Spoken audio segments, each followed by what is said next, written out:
கட்டுகளிலிருந்து நம்ம வெளியே வரணும் அப்படின்னு சொன்னா நம்பர் 1 முதலாவதாக நமக்கு நாமே கட்டுகிற கட்டிலிருந்து வெளியே வரணும். நம்பர் 2 நம்மை சுற்றி இருக்கிறவர்கள் யாரா இருந்தாலும் சரி. சில நேரத்தில் நம்மளை வந்து 3வது நபர்லாம் கட்ட மாட்டாங்க. யார் கட்டுவாங்கன்னு தெரியுமா?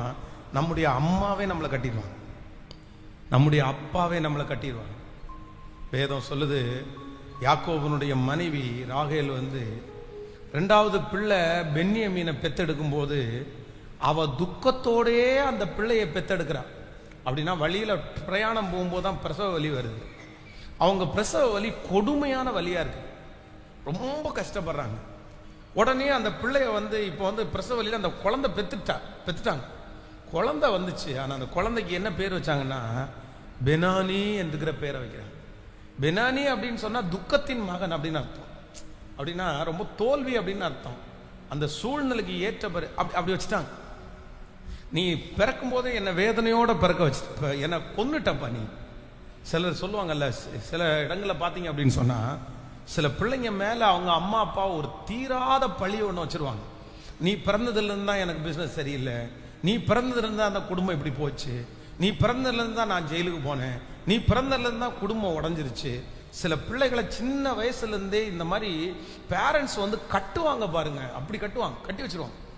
அந்த பிள்ளைக்கு எங்க போனாலும் அதுதான் ஞாபகம் வரும்.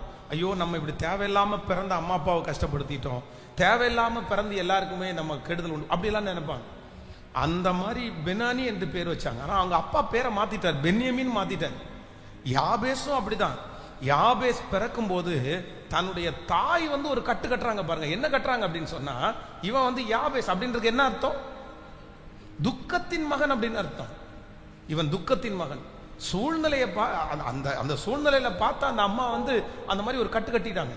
இந்த சத்தத்தை கேட்கிற யார் ஒருத்தருக்கு உங்க ஃபேமிலியில் உள்ளவங்களே, உங்க ரத்த சம்பந்தமான உறவே உங்களை கட்டி இருந்தா கூட நீங்க அந்த கட்டிலிருந்து என்ன பண்ணணும்னா வெளியே வரணும்.